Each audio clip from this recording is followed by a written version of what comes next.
Hey everybody, Ridgely Goals. We're here from the HSC marketing team, and I am absolutely delighted to be with our CEO, Scott Olinger, to discuss a very important topic, exit planning, and particularly the HSC process called STEPS, which stands for Succession, Transition, and Estate Planning Services.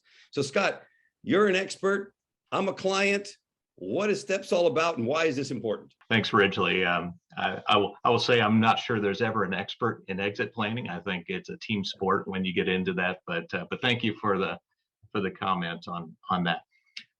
It's actually one of the most rewarding things for me to be able to talk about is just this whole aspect of planning for the future. And we've been doing this type of work for probably 45 years in the firm, but we really recognize, let's put a name to this, and let's help to explain what this is really all about. What is planning for the future all about? What is exit planning?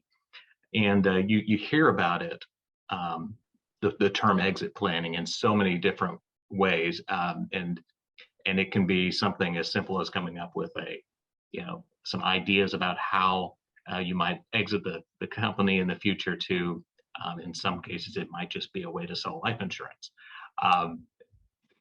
That's not the approach we like to take here. What we tend to do is try to use our 7-step process that we've worked through, that really starts with where are you today and where do you want to be in the future, and we solve for that.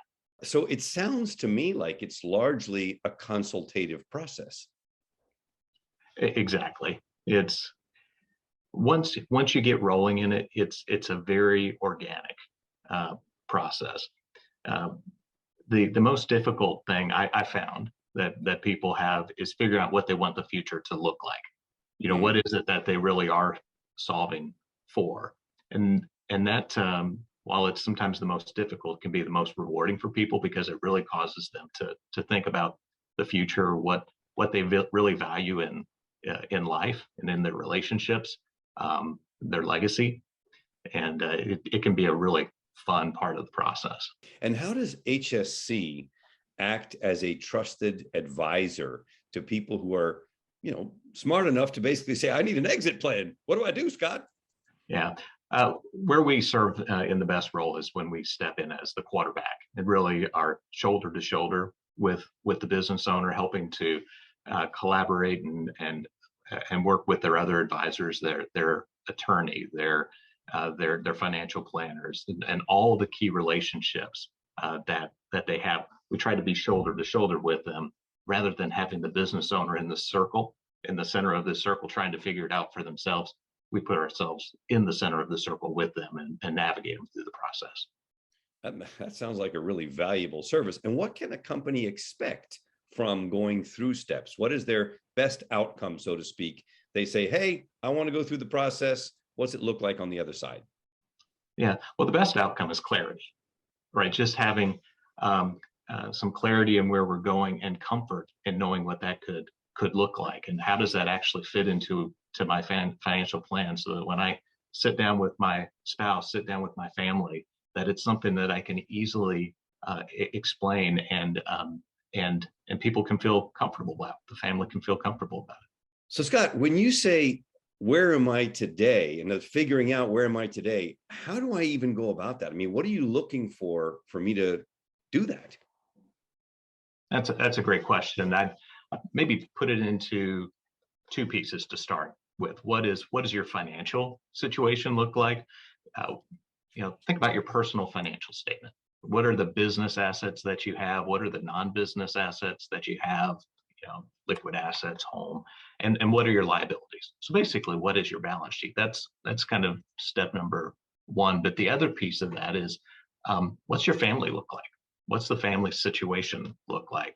Number of children, brothers-in-laws, sisters-in-laws, parents still alive, and just taking an inventory of that, as well as your financial situation, can be just incredibly helpful to beginning the planning. That sounds really important, but with all that in mind, how do I start figuring out the future?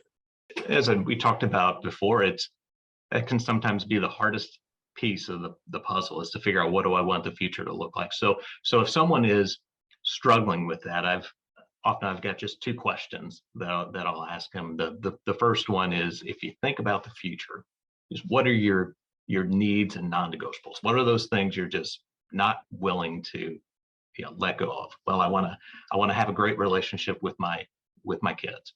I want to have a place in Florida where family can visit. What are those needs and non-negotiables? And then ask yourself the question, okay, well, in addition to that, then what are my nice to haves? What are my hopes, wants, dreams, and desires? Kind of the icing on the cake.